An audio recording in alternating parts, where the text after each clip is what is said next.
Welcome to NTD Good Morning. Here are today's top stories. Attorney General Pam Bondi says President Trump saved countless lives. House Speaker Mike Johnson says the U.S. is the world's last great superpower.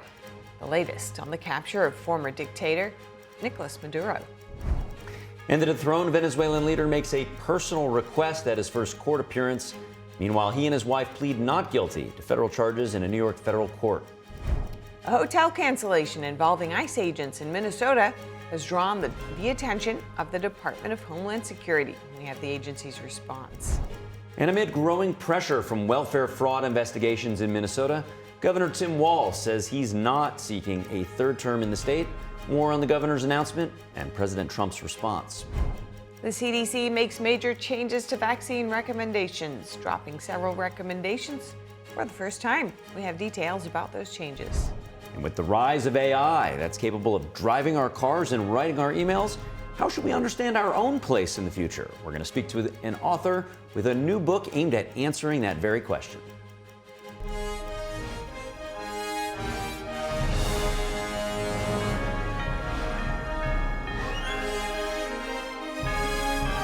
This is NTD Good Morning, live from our global headquarters in New York City. Here are Stephania Cox and Carrie Dunst. Good morning. Thanks for joining us. Today's Tuesday, January 6th. You're watching NTD Good Morning. In today's top news, we are starting out with the latest on the Venezuela operation. President Trump says the U.S. is not at war with Venezuela, but is working to combat drug trafficking. NTD's Daniel Monahan has the latest from government officials after the surprise capture of former Venezuelan leader and dictator Nicolas Maduro. President Trump says the United States wants to fix Venezuela before the country can hold its next election. The president did not give a time frame, but projected that the process would take a while. Attorney General Pam Bondi says the Venezuela operation was a law enforcement function to arrest indicted individuals well within the president's Article 2 powers, speaking on Fox News. The charges, Maduro and his wife are charged with directing, and it's just an indictment now, they are charged with directing the murders, kidnappings, assaults of anyone who stood in their way, and also anyone who tried to stop their drug business. Bondi says they are also charged with bringing hundreds of tons of cocaine into the U.S. and for working with cartels like the Sinaloa cartel and gangs like Tren de Aragua. The president saved thousands, countless lives tonight, countless lives with the drug trade. But he also protected Americans from the TDA members who Maduro let into our country, forced into our country, opened his jails, opened the insane asylums to come into our country. Look at Laken Riley. Look at Claritha Daniels. Look at Jocelyn Nungray. All of them killed by TDA members.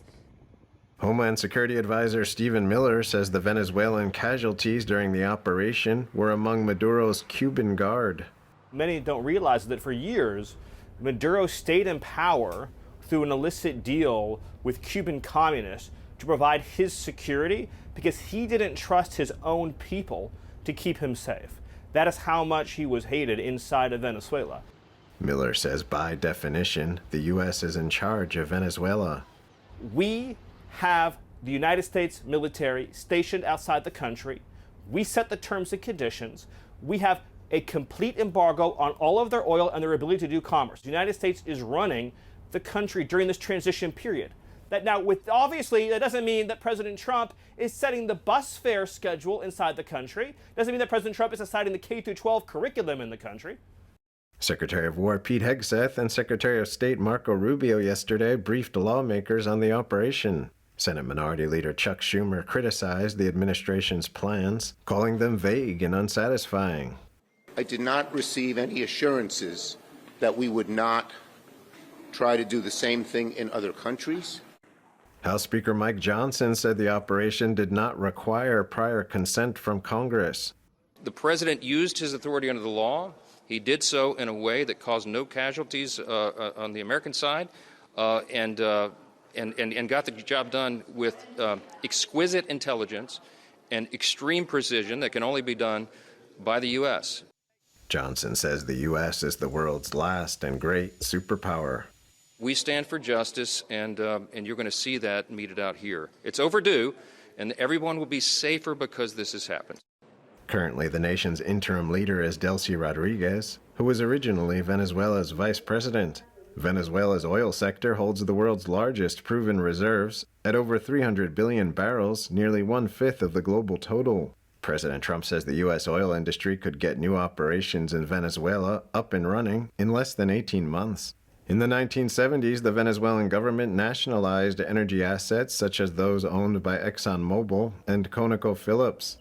Nationalizations in 2006 and 2007 under Hugo Chavez forced Exxon and Conoco to leave the country entirely. Daniel Monahan, NTD News. And at an arraignment hearing in Manhattan yesterday, former Venezuelan leader Nicolas Maduro and his wife Cilia Flores pleaded not guilty. NTD's Arlene Richards has the details.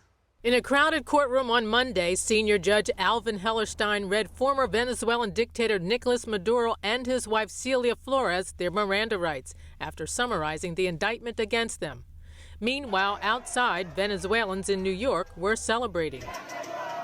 We're so happy to be here because right now, as a Venezuelan, if you go to the other side, you're going to see so many Venezuelans celebrating. Maduro and his wife are charged with narco-terrorism conspiracy, drug trafficking, and weapons charges. Flores pleaded not guilty to the 3 counts against her. She proclaimed, "I am the First Lady of the Republic of Venezuela," before saying in Spanish she was not guilty, completely innocent. Her husband pleaded not guilty to 4 counts, saying in Spanish, "I am innocent. I am not guilty of anything that is mentioned here. I am a good man." In addition to the Maduros, their son and 3 others have been accused of working with drug cartels to facilitate shipment of thousands of tons of cocaine into the U.S. Both Maduros wore headphones for simultaneous translation, and they responded to all questions in Spanish. They wore what appeared to be prison-issued clothing and were represented by court-appointed attorneys. In response to the judge reading the Miranda rights, Maduro said this was the first time he heard them. These rights are typically read at the time of arrest. Once provided, defendants don't have to answer any questions without an attorney present. Maduro took notes throughout the proceeding and at one point asked the judge if his notes could be respected and if he could keep them. The couple agreed to waive their right to a speedy trial and did not request bail at this time. As the proceeding was wrapping up, Flores' attorney said she was injured during the arrest and may need x-rays to check for possible bruised ribs. She had visible bruising on her forehead and cheek. Nicolas Maduro appeared to have difficulty standing and sitting, but it's not clear whether it's due to a prior condition or if he will claim injuries. Toward the end of the half-hour proceeding, Maduro's attorney said his client was entitled to privileged immunity because he was the head of a sovereign state and that there were questions about the military arrest. A second hearing is scheduled for March 17th. Arlene Richards, NTD News. Outside the federal courthouse yesterday, a crowd gathered in support of Maduro's capture. And NTD's Sean Marshall was there, and he spoke to demonstrators in the crowd, some of whom said they've waited years for this day. And a warning to viewers, some may find the following content disturbing. It was high energy on Monday in Manhattan, New York. Cold weather with ice on the ground didn't stop people from showing up to support President Trump's decision to capture Maduro. Tortured. Eduardo Rodriguez Torres kidnapped me on Maduro's orders. Then they threw me off a cliff. In the torture, they urinated on me. They threw gasoline on me. Every morning, they threw cold water on me. In those 3 days, I was naked. Every day, they would hit me. And all for protesting for a change because our parents lost their business. And then a group of people who doesn't even speak Spanish, who doesn't even know anything about Venezuelan people, they were just fighting against what's going on with Maduro. They were saying that Maduro has to get free, and with Palestine flags and everything, and holding our flags when they don't even know what we feel about Venezuela. Venezuela's been in a chaos. It's been really bad for 26 years, and finally we can be free about what's going on. This woman was crying and could barely talk while showing a photo of what possibly happened to her husband 3 years ago. Socialist and communist groups showed up attempting to explain why they don't support the detaining of Maduro But the anti-Maduro crowd would not listen.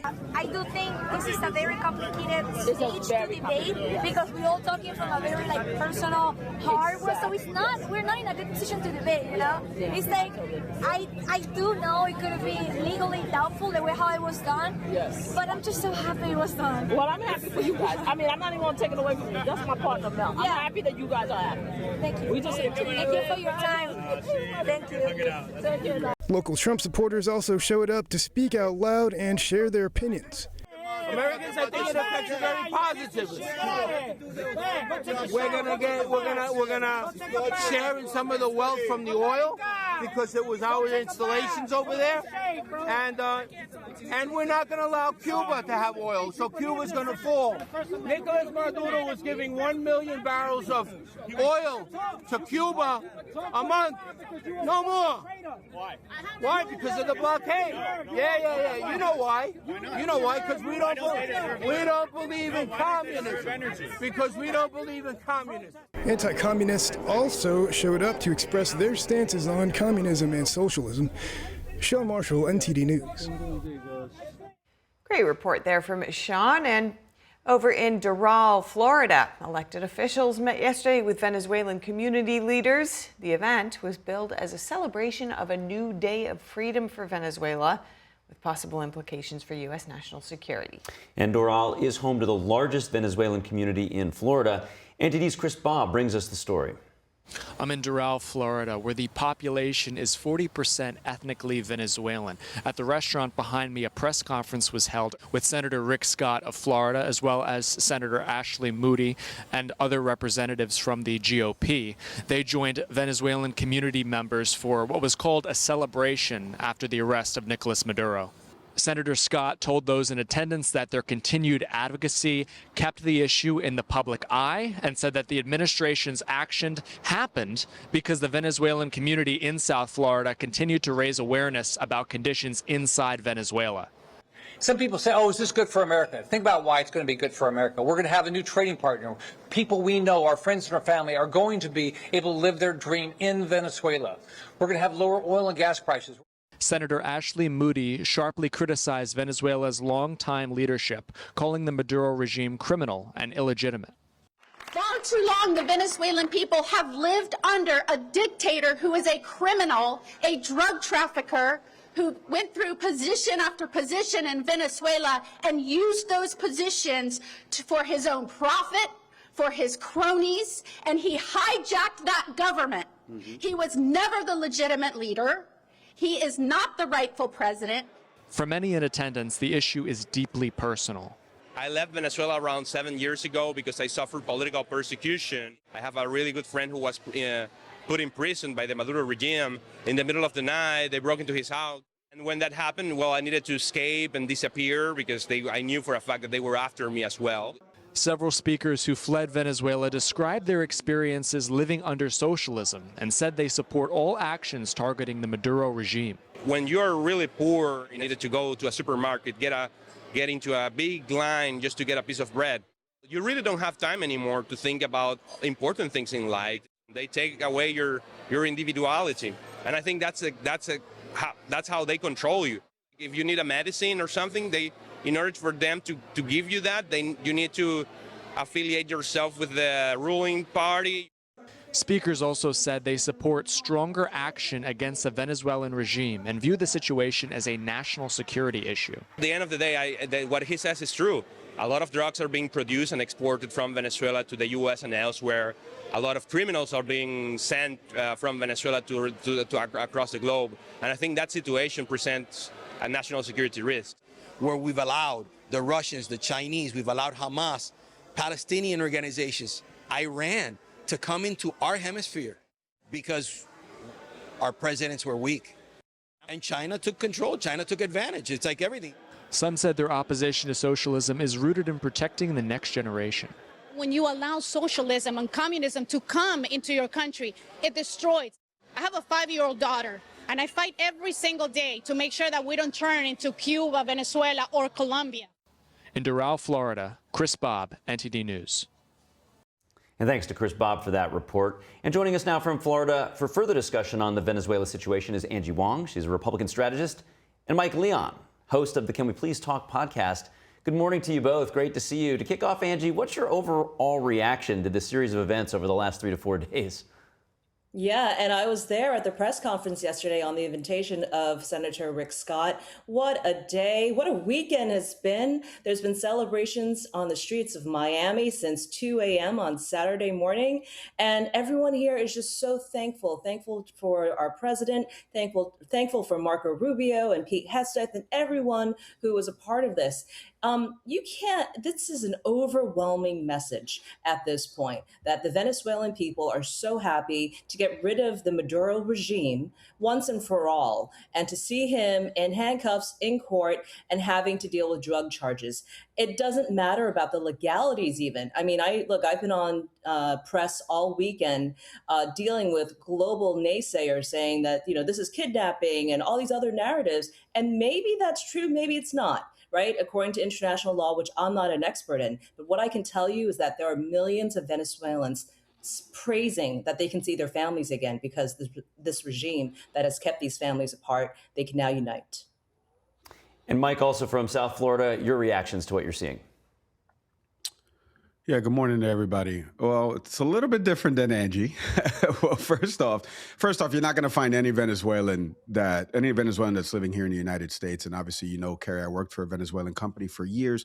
My goddaughter's Venezuelan. A lot of my close friends that live here in Doral, in Weston, where is another large concentration of Venezuelan population. You're not going to find any of them that are opposed to this, whether they're liberal leaning, whether they're conservative leaning, from Chavez dying in 2013 to what Maduro promised and then did not do, his capture. You're not going to find any Venezuelan that's opposed to what happened. You saw it in the piece before we came on with the black woman and the Venezuelan lady hugging it out and saying, "I'm happy for you." So you're not going to find any of that. Now, back to the law part of this, right? We can't just bypass some of the legalities. And that's part of the issue here, right? When Senator Mike Lee, who's a Republican, when Representative Thomas Massey, who's a Republican, are all saying, hey, we weren't notified of any of this.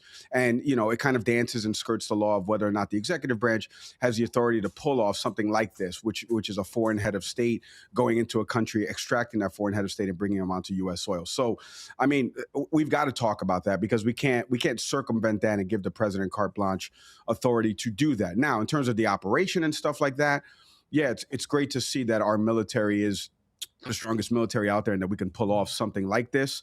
And again, what happens now for the people of Venezuela should be the focal point. It's not going to be the focal point, unfortunately, but it should be because those folks have been going through something for decades long of brutal regimes between Chavez and Maduro combined. You bring up some very interesting points, Mike. And Angie, I'd love to get your reaction. Of course, Mike bringing up a couple of the contrarian Republicans, Massey always going, for the most part, against what President Trump does. But, and you said, of course, you're not a legal expert, but Mike pointing out that Venezuelans, regardless of liberal or conservative, are happy. But what is the precedent here? Is this something that, can stand, essentially? Well, what you're seeing is full politics. We've completely ignored international laws here. And I think we've seen that even going back as far as to the boat strikes, right? And what I've noticed over the last 72 hours is that there's a lot of international pushback, but no one's doing anything about it. Where are you going to go? Who is going to challenge this? My preference would have been to see the Trump administration bring on NATO or bring on other allies to help in this operation. They didn't. They went in alone because they knew it was going to take too much time, too much effort, and too much negotiating. So the U.S. went in. We took care of the problem. What we don't want to do is to actually install a leader. And I think that those steps have been taken. I know that Maria Corina Machado was trying to get in there just to be the replacement president.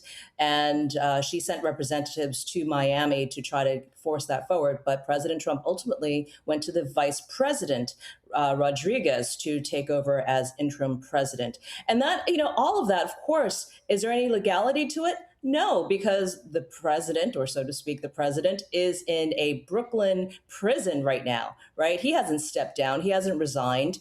And according to the Constitution in Venezuela, the VP has 30 days to call an election. Now, will she do that? She's clearly signaled that she's going to be working with the Trump administration. So something is happening there. We know that this is 100% full politics. This has nothing to do with laws and constitutions anymore.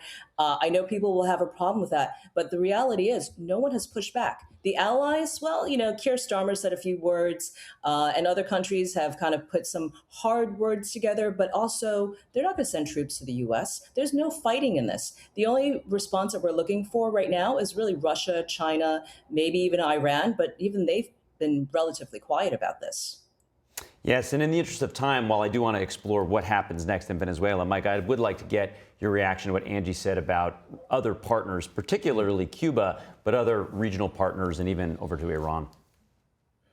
Yeah, I mean, look, guys, at the end of the day, Nicolas Maduro is a bad guy. Just like you saw in the piece before we came on. You're not going to find anybody that's going to justify. There's nobody walking around with Nicolas Maduro T-shirts, and supporting Nicolas Maduro. You're just not going to find that. Like, it's just, but a bad guy, and the way we got that bad guy is part of the issue in terms of allies, putting troops on the ground to the. Of course, they're not going to do that. They're just going to write strongly worded statements. There is nothing to do because the United States showed its force right here with respect to the way they were able to go into that in Fort Tijuana and grab Maduro in the middle of the night with his wife without any of this information leaking out, even though the New York Times and Washington Post knew about it, but they kept it under wraps for the sake of the military operation itself. So you're not going to find anybody that's going to push back. But, Carrie, again, it leads into this geopolitics disaster because now there's a little bit of a vacuum, even though Darcy Rodriguez, like Angie mentioned, is elevated and she's probably going to work with the Trump administration. There are probably people inside working with the Trump administration because there's no way you're going to be able to get to Maduro without having somebody, boots on the ground and having some intel in that regard. So we're going to see what happens with Venezuela. It sets, in my opinion, a dangerous precedent now because now you got Cuba, you got Colombia, you got some of these other countries where these leaders are like, am I next? Am I going to be the one to come in? And then we will have actual chaos. But it does help us for this time being against our adversaries, Russia and China, who were very deeply interested in Venezuela and its rich natural resources and oil. So again, it's very complicated, as that girl said in the package earlier. And Angie, as we finish up, Mike pointing to Venezuela's rich oil, about a fifth of the world's reserves, a lot of it going to China and also to Cuba. What happens next on that front? Yeah, not anymore. I think Mike is absolutely right. We've avoided talking about the oil and the rich resources Venezuela comes with. And one of the first things that the Trump administration came out to say after Maduro's capture was, we're going to take over the oil. We're going to develop it with U.S. partners, which really is a signal. See, a lot of people see that as grabbing someone's natural resources, imperialism, all these things. But what it's actually signaling, who that message is for, is the buyers of Venezuelan oil. That's Russia. That's parts of Asia that are not, there are rogue players and other rogue players. So that pipeline now has been, shut down. So will other world conflicts now be, affected by this? Absolutely. And I think that is exactly what the Trump team wants to do. They can't say it because legally he was arrested for drugs. So this is where the world completely intertwines. Mike is absolutely right. We should keep an eye on what's going on with the oil. I have it in my heart that President Trump knows exactly what he's doing. He can't give us the entire game plan yet, but trust the process. And Cuba is next because that's exactly what Senator Rick Scott had said yesterday. That is definitely in the pipeline to go after. And that's great because here in Miami, that's only 90 miles away. So we should definitely take care of our own backyard. Well, we could talk about this all morning. I wish we had more time. Mike Leon, Angie Wong, thanks so much for your analysis. Thank you. Thanks, Gary. The Chinese Communist Party is working to condemn Maduro's ouster. Seen in a special meeting at the United Nations, Maduro's capture is seen as a major blow to the CCP. We have our next report from NTD's Washington correspondent Jack Bradley. Millions of Venezuelans that have fled this brutal regime are celebrating and cheering around the world as this body pontificates. Just blocks away from where former Venezuelan dictator Nicolas Maduro and his wife appear in a New York courtroom, the United Nations Security Council debates President Trump's decision to capture Maduro. The meeting's held at the request of Colombia, and it's backed by China and Russia, all allies of Maduro. The U.S. ambassador to the UN, Mike Walz, says that the action is a surgical law enforcement operation. This was a law enforcement operation. The United States arrested a narco-trafficker who is now going to stand trial. The capture of Maduro is seen as a blow to China's influence in the Western Hemisphere. A delegation from the Chinese Communist Party was meeting with Maduro in Venezuela over the weekend, just hours before he was captured. Venezuela was a forward operating base for China, Russia, Iran, and the rest of what we call the China axis. China has worked to establish its influence in Latin America by lending money to build infrastructure projects and persuading those countries to cut ties with Taiwan. And it's been successful in doing so over the last 20 years, with several countries like Colombia, Costa Rica, and Panama jumping on board. In Panama, a CCP-linked company was leasing the main entry and exit points of the Panama Canal for a while, putting China in a position to cut off nearly half of U.S. trade. Venezuela, meanwhile, has deepened its relations with the CCP ever since going back to dictator Hugo Chavez. After Chavez died in 2013, Maduro took over, continuing those relations with China. Maduro even enrolled his son in China's top-ranking Beijing University back in 2016. And all along, Venezuela has been supplying China with oil. Roughly 80% of Venezuela's oil exports have been going to China and are sold at a significant discount. But without Maduro, that could change. So we'll be selling large amounts of oil to other countries, many of whom are using it now, but I would say many more will come. For now, Venezuelan residents are cheering in the streets, celebrating the news that Maduro will face justice. Reporting by Jack Bradley, NTD News. And coming up, amid growing pressure from welfare fraud investigations in Minnesota, Governor Tim Walz says he's not seeking a third term in the state. Jason Blair has more from the governor's announcement and what President Trump is saying in response. And the CDC makes major changes to vaccine recommendations for the first time ever, dropping several recommendations. We have the details about those changes. A hotel cancellation involving ICE agents in Minnesota is drawing criticism from the Trump administration. What Homeland Security says happened when immigration agents tried to reserve rooms at a Hilton hotel in Minneapolis. Those stories after this.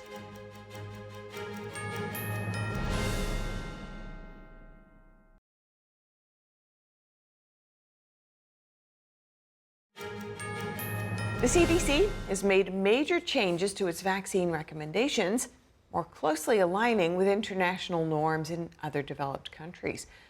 NTD's Melina Weisskopf is in D.C. reporting live with us this morning. Melina, good morning. Tell us more about the changes the Trump administration is making on the vaccine front.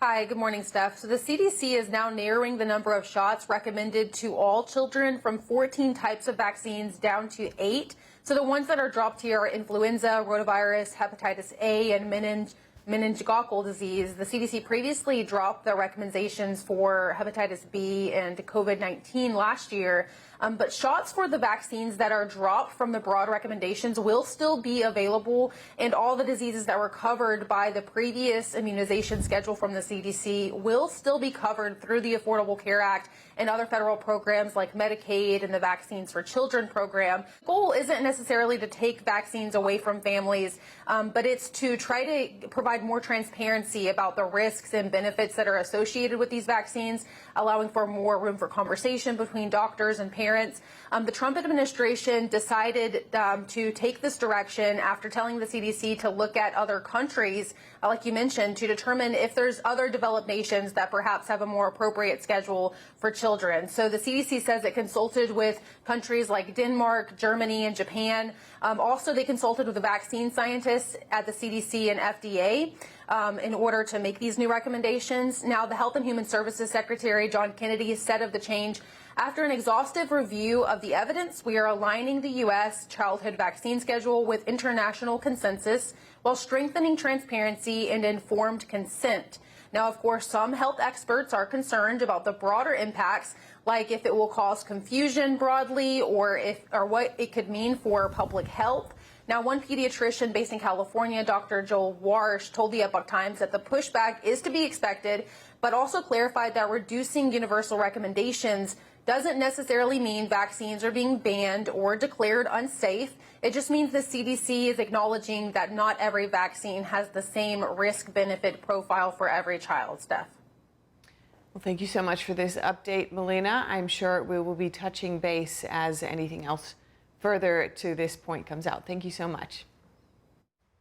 And a man accused of vandalizing Vice President J.D. Vance's Cincinnati home is now facing multiple federal charges. William DeFore is scheduled to appear in federal court today. Federal prosecutors say the 26-year-old was arrested just after midnight yesterday after Secret Service agents saw him breach the perimeter of the protected residence, and he was armed with a hammer. Authorities say DeFore ignored repeated commands, damaged multiple windows, and caused more than $28,000 in damage to federally owned security equipment. DeFore allegedly tried to flee and was detained by Secret Service agents and Cincinnati police. Now he's charged with damaging government property, violent conduct on restricted grounds, and assaulting federal officers. Together, these offenses carry potential penalties of up to 20 years in prison. Court records show DeFore is the son of a prominent Cincinnati physician. Federal donation records indicate that the family had previously contributed to Democratic candidates, including Kamala Harris.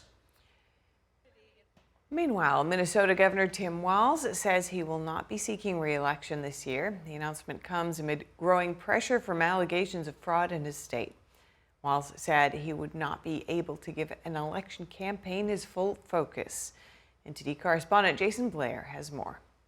Minnesota Governor Tim Walz says he's not seeking a third term.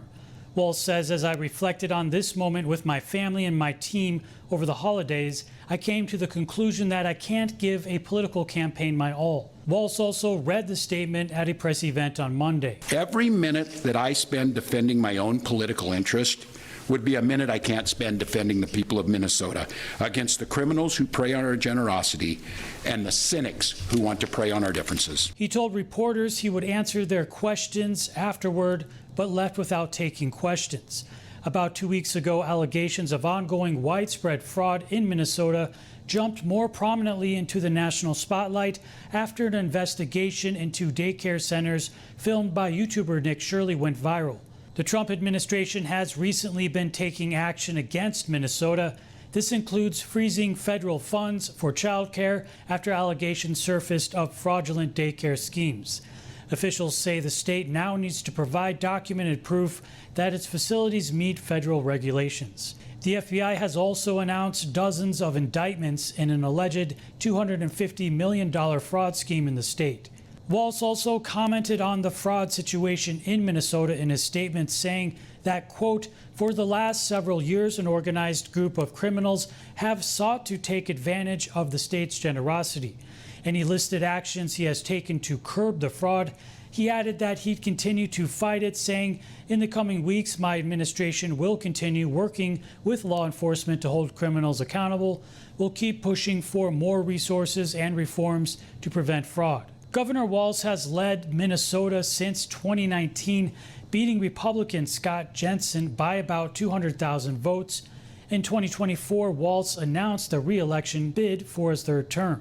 Walz was also the vice presidential candidate in Democrat Kamala Harris's run for president in 2024. Kentucky Governor Andy Beshear, chairman of the Democratic Governors Association, or DGA, says no matter who decides to run or how much national Republicans want to spend, the DGA remains very confident Minnesotans will elect another strong Democratic governor this November. President Trump comments on the situation, saying, I feel certain the facts will come out and they will reveal a serious, unscrupulous, and rich group of slimeballs. Governor Walz is scheduled to testify in front of the House Oversight Committee here in Washington, D.C. later this week at a hearing entitled Oversight of Fraud and Misuse of Federal Funds in Minnesota. Reporting in Washington, D.C., Jason Blair, NTD News. And thanks to Jason for that report. Joining us now for insight and perspective on the allegations and investigations into potential fraud in Minnesota child care centers is the Heritage Foundation's Alan Mendenhall. Good to have you with us this morning, Alan. Thank you for joining us. And from your perspective, what are the most important verified facts the public should understand right now about the alleged childcare fraud involving Somali-run centers in Minnesota, and also what remains unproven or perhaps speculative at this point in time? Well, first of all, thank you for having me and good morning. This is an appalling situation where programs that are meant for the most vulnerable are being exploited by fraudsters. So it's morally problematic on so many levels. But also, my fear is that this is not an aberration, but actually the predictable outcome of institutional incentives. So you have all these benefits concentrated and costs disperse. And when that happens, rent-seeking thrives. By rent-seeking, I mean extraction, capturing government transfers and subsidies. So you have millions and millions of taxpayers who pay their taxes every year, and there's no way to really trace where that money goes. And so there's little incentive or information that it's needed for accountability. By contrast, if I'm somebody and I'm giving money to a 501c3 or something, I can demand an annual report. I can call the company and figure out where my money's going. But you don't have those incentives in place with these government agencies. Another problem with the incentive structure here is that actors in the public sector may respond to incentives in ways that preserve or grow budgets rather than minimize waste.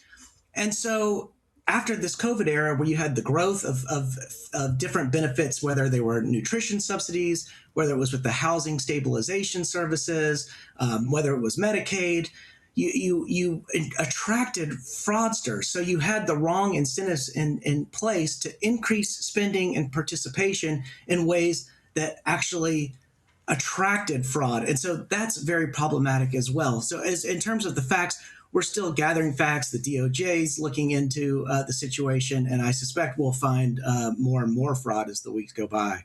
And you've outlined a number of issues here that you've identified with all of this potential fraud. What would be your recommendations to making these wrongs right? Yeah, so this is a high-level question about the problem with a lot of different government agencies. So fraud's going to persist as long as the people who approve of the spending don't bear its downside. Agents monitor more carefully when the errors are no longer costless to them. So when the cost falls upon them, then they're incentivized to pay more attention. My friend O.J. Aleka at the State Financial Officers Foundation recently wrote an article for the Wall Street Journal saying Minnesota needed a treasurer. Had Minnesota had a treasurer in place, then you would have flattened the delegation. Basically, you would have had accountability, a locus of accountability, and somebody in place who can see what's going on when numbers aren't adding up. So that's a particular approach. Another approach is make nonprofits accountable for some of these government benefits, make them put up bonds or collateral or have some type of skin in the game and distribute the amounts incrementally and over time so that, in order to get this amount of funding, you have to do this. If to get this amount of funding, you have to do that, rather than just one gigantic windfall and then the money's harder to trace. And what, if any, challenges are present in implementing recommendations like yours? Well, obviously, anything that requires legislation has to go through the political processes, and politics are complex. It's not always easy to get things through, get a bill to law. So in particular, that's one problem. But then you're also dealing with state and federal. So you've got legislative fixes on both sides, and that complicates things. Yeah. So what are you expecting to come of these investigations into these fraud allegations, more broadly in terms of the implications as well across the nation? Well, I suspect you'll see more indictments. I suspect we're going to uncover more fraud. I also suspect we'll see different states looking at their own situations. I know in Alabama, we have some legislators who are looking into different programs in our state to see whether this type of fraud has spread there. I think also when you have poorly run government programs, you're always going to attract opportunistic behavior from cheats who want rent extraction rather than wealth creation. And so you're going to see a lot more transparency on both the state and federal level now around, in particular, these programs that are, again, meant to protect the most vulnerable, but that also makes them the most susceptible to abuse. Because a lot of times when you've got a bureaucrat looking at a program, they'll say, oh, well, this is a program coded in morally acceptable language, and so we won't scrutinize it as much as we would scrutinize another program. Well, that is just a natural human reaction, but it leads to these widespread, big consequences. Great to hear your thoughts this morning on this ever-developing story. Thank you so much, Alan Mendenhall. Good to speak with you. Thank you. Staying in Minnesota, a hotel cancellation involving ICE agents is drawing sharp criticism from the Department of Homeland Security. The cancellation at a Minneapolis suburb prompted an apology from Hilton as well as local operators. Here's more on that story. Homeland Security said the Hilton's Hampton Inn in Lakeville canceled several of its agents' reservations after they were booked with official government emails. This prompted DHS to accuse Hilton of being part of what it called a coordinated campaign against immigration enforcement. The department released a redacted email from a hotel employee confirming the cancellations, which said, "We are not allowing any ICE or immigration agents to stay at our property. If you are with DHS or immigration, let us know, as we will have to cancel your reservation." Hilton responded by saying the hotel is independently owned and the actions did not reflect the company's values. The local operator, Everpeak Hospitality, also issued an apology and said it is working to accommodate the affected agents. The incident comes as ICE significantly expands enforcement operations nationwide. The agency announced Monday that it hired more than 12,000 officers and agents in less than a year as part of an unprecedented recruitment campaign. According to ICE, that number represents a 120% increase in manpower. Officials say those additional agents are already being deployed across the country. Florida is one of the states reporting major immigration enforcement activity. Governor Ron DeSantis highlighted the state's arrest numbers, saying Florida had turned over tens of thousands of illegal immigrants to the Department of Homeland Security.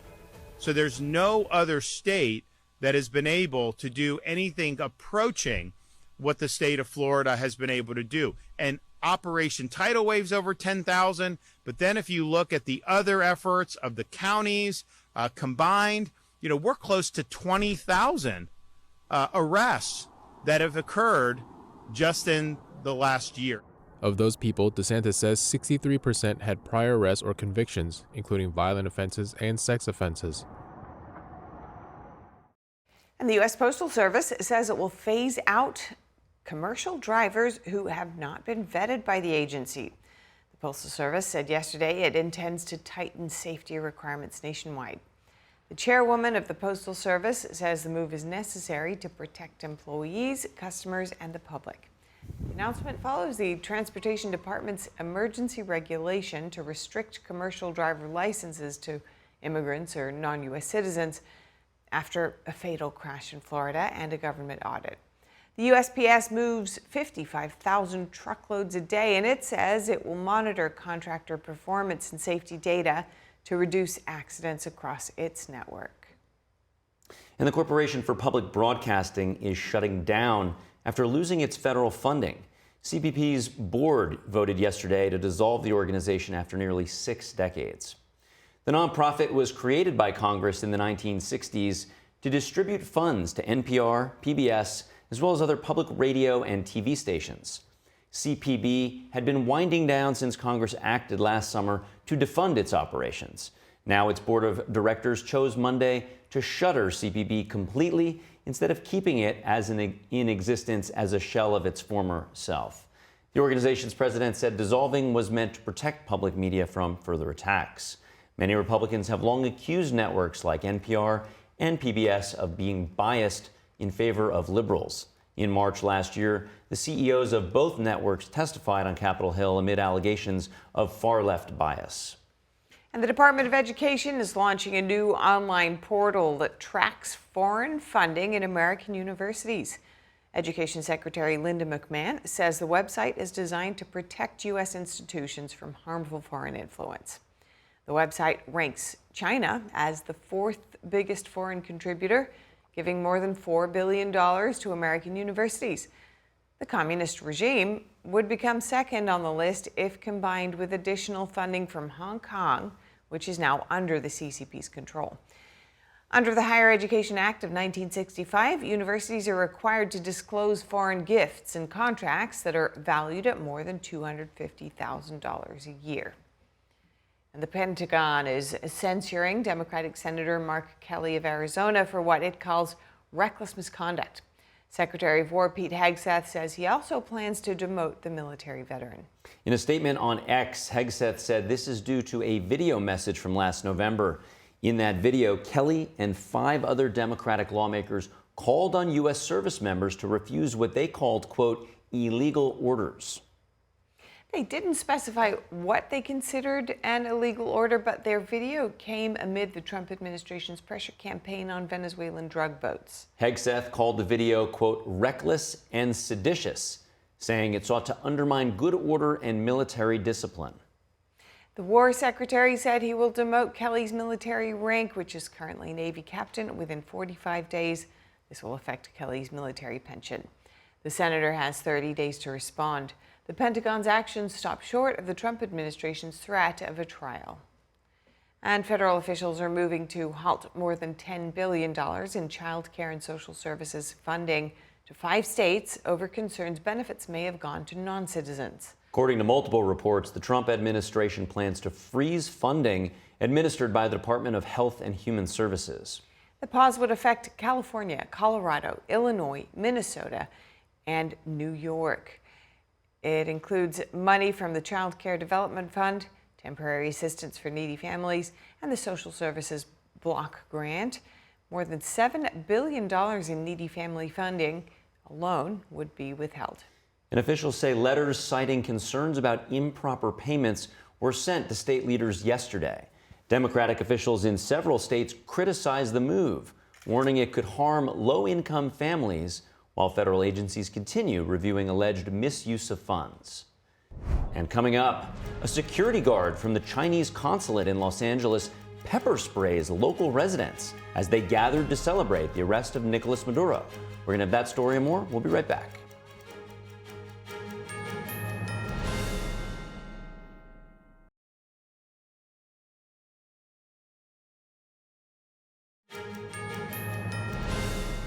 Welcome back to NTD Good Morning. I'm Carrie Dunst. If you're just joining us now, here are some of today's top headlines.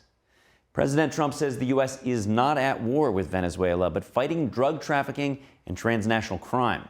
Attorney General Pam Bondi calls the operation a lawful arrest of indicted figures tied to cocaine trafficking and violence. Secretary of War Pete Hegseth and Secretary of State Marco Rubio briefed lawmakers on the operation yesterday. House Speaker Mike Johnson says the president acted within his authority.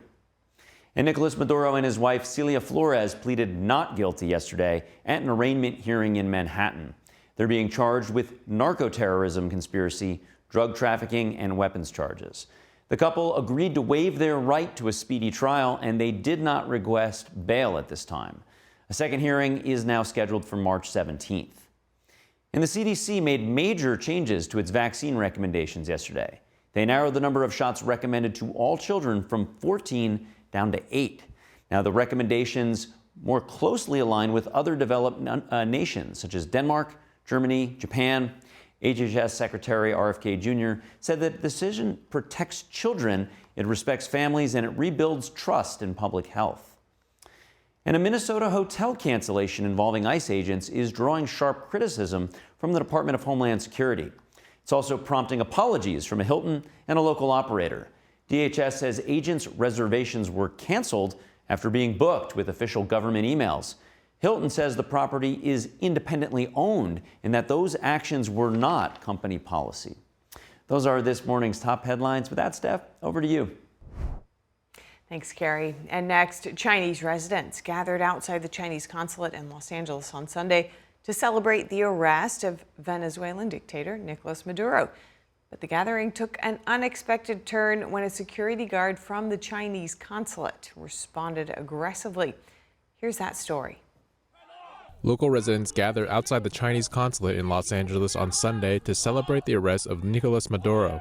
But tensions began to rise after a security guard from the Chinese consulate began threatening participants with pepper spray. According to the event organizer, towards the end of the event, the security guard followed through with his threats and began pepper spraying the crowd. 8 people were injured, with 3 people taken to the hospital for treatment. The security guard was later arrested by the police at the scene. Records from the Inmate Information Center shows he is currently facing a felony-level charge. Meanwhile, following Nicolas Maduro's appearance at a federal courthouse on Monday, some of the Chinese demonstrators said the news brought a mix of emotions. As soon as the news broke, I shared it with my friends online. What shocked me was how many people inside the system wanted to like my post. My Venezuelan friends told me that when people fight for freedom back home, the government shoots them. That immediately made me think of China's June 4th. Several attendees said they hope China's Communist Party, which has repeatedly promoted a, quote, shared future partnership with Venezuela, will ultimately face the same fate. Li Jianjie, the event organizer, said, though, that their fight is far from over. Our suffering hasn't ended. We hope that one day, like Venezuela, we can also bring an end to authoritarian rule. I urge the U.S. and the international community, just as you once helped the Venezuelan people push back against Maduro's regime, please also support the Chinese people. I believe one day the Communist Party will be overthrown, because sooner or later it will collapse. Ahead, with the rise of AI that's capable of driving our cars and writing our emails, how should we understand our own place in the future? Joining us in studio is the author of a new book aimed at answering that very question. Stay with us for that.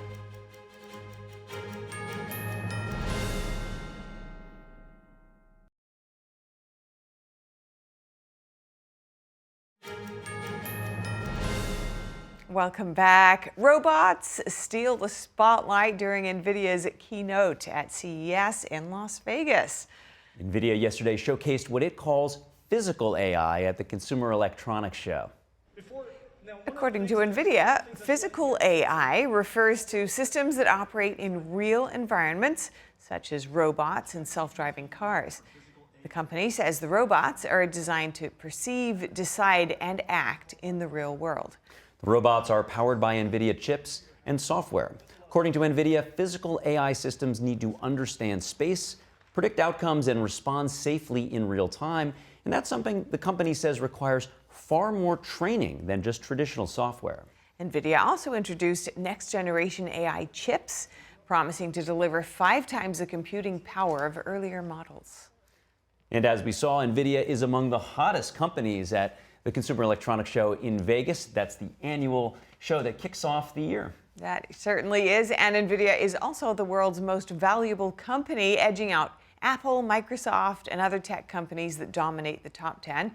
And the common thread in all of them is that the most valuable companies are that they're heavily focused on AI.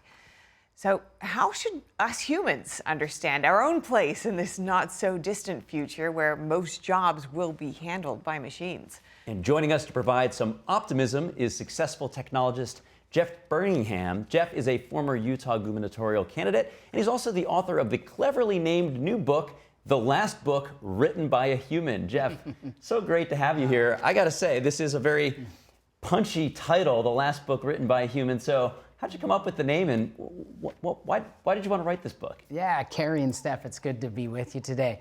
The last book written by a human.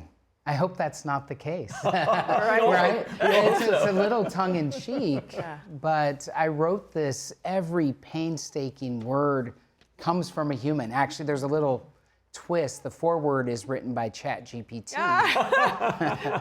So it's the last book written by a human. If I were landing in 2026 here on the Earth, everything was happening, AI was coming, what would I want to read? I'd want to read the last book written by a human to understand our moment. And we have it here. There it is. Right. That's where the title comes from. And what do you hope people get from it? Yeah, that as our machines become more and more intelligent, which is the case, we as humans must become more wise. The question is AI a technological problem, or is it a problem for humanity, a challenge for humanity? And I think it's about humans. You know, Jeff, we have a lot of people, when we discuss AI, they fall into kind of the alarmist camp or the we must win this Cold War camp. But you're kind of taking a completely different path. You're emphasizing that it actually is an opportunity. So maybe you could touch on that a bit. Yeah, I think that it's a crucible that humanity must go through together. And I talk about in the book how AI is just a mirror to us. And a reflection can be a powerful thing for all of us. We're able to look into the mirror and to see what is working and what maybe isn't. We're able to change and pivot based on what we want the future of humanity to be. So I think it can be a blessing in disguise. Give us a concrete example of that. How would you apply this with some of the big challenges humankind is facing? Yeah, I think that we see division. I ran for governor in Utah, as you said, and I was shocked to go to town hall after town hall in these small communities where people were almost the same. I mean, they shared 93% the same, yet they were at each other's throats and concerned. I think that social media, I talk about that being the baby AI, our first general use experiment with the almighty algorithm, and we see how that's divided us, right? That doesn't have to be the case because, like I said, we all share more in common than we do different. So I think we feel that in our politics, and we feel that elsewhere, this division that is maybe inherent in the algorithm, but it doesn't have to be that way. So in that case, how can AI foster more human relations? Because it seems like it's taking away, as you joked about having an AI write the intro to the book, you know, you lose a bit of the authenticity in that human communication as riddled with errors and typos as the human way is. Yeah, well, I think that we miss, you guys have read enough AI content, I'm sure. We were joking about it just now, in fact. It's like a little flat, isn't it? It's almost too perfect, Carrie. Yes. You can notice it because it's too perfect. So, again, the obstacle, AI, becomes the way here, I think, for humanity. And one of the ways that it does that is it turns us back into ourselves and reminds us of the beautifulness of the messiness of being human and being alive, because it's not flat, it's not perfect. We transform in that mess, and it's through intimate human connection that we transform. And so I think, again, the obstacle becoming the way, it can turn us back to that if we choose that. We can get lost in the machine, lost in our digital devices, or we can choose to lean back into real humanity. And that's what I hope happens. That's what I think will happen, yeah. Yeah, that's a beautiful vision. And really what I'm hearing is almost seeing that slightly icky perfection that comes with a lot of AI content is the recognition of the beauty of imperfection. Yes. So does your kind of hypothesis involve leaning away from AI or running with it into the future? Yeah, I've been an adjunct professor at BYU in Utah to thousands of entrepreneurial students, and it was a big discussion. Do we just pretend like AI is not happening in the classroom? I don't think that's wise. Like, AI is here. The question for us is, why is it here, and why is it here now? And how can it help us become more human, not less? So I think we need to use AI as a bridge at times to real human connection and relationship. And I think it can be helpful in that regard.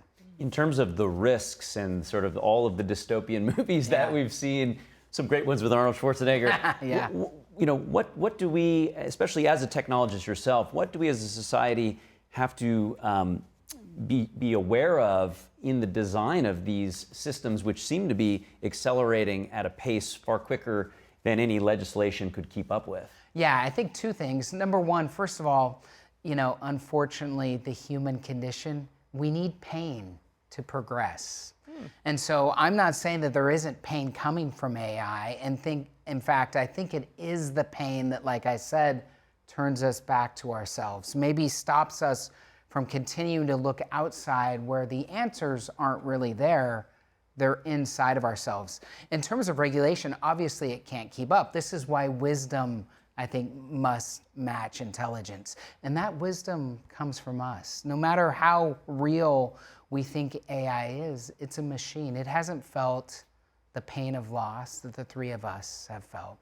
It can't feel human connection and love in the way we have. We need to remember that. And in that remembering, like I said, we come back to ourselves and we come back to the human answers that will help humans flourish through this technological age. This sounds like getting at something you speak about in the book, human being over human doing. Yeah. If you could lean into that more and talk, it's kind of philosophical approach Yeah, here. well, I had become a human doing. I would say even addicted to doing. I built several billion-dollar companies in Utah, ran for governor, you know, blah, blah, blah.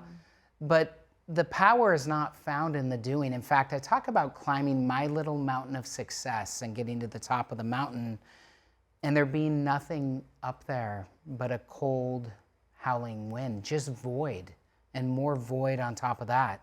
Again, it was a reminder to me that the answers aren't outside of us, they're inside of us. So what do we do in an age where machines can do so much better what we're used to doing? We return to our being. We are human beings after all. And if we lean into that being, I think that's where we can find the answers that we're looking for and focus AI directly on human flourishing instead of human division.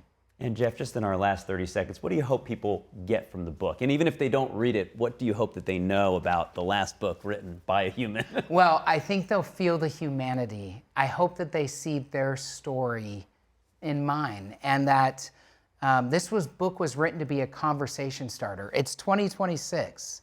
The time to have the conversation is now, and I think this book opens that conversation, and I'm looking forward to having a lot more of it. Well, Jeff Birmingham, we have enjoyed this conversation tremendously. We appreciate you coming in the studio. Good to be with you. Happy New Year. Thank you. Happy New Year. Yeah. And we do have to wrap up the show now, but if you have any feedback or maybe there's a story you'd like to see us cover, shoot us an email at goodmorning@ntd.com. We love your feedback. And for round-the-clock original news coverage, watch us live at ntd.com/live or download our NTD app. I'm Stephanie Cox. I'm Carrie Dunst. Have a great day.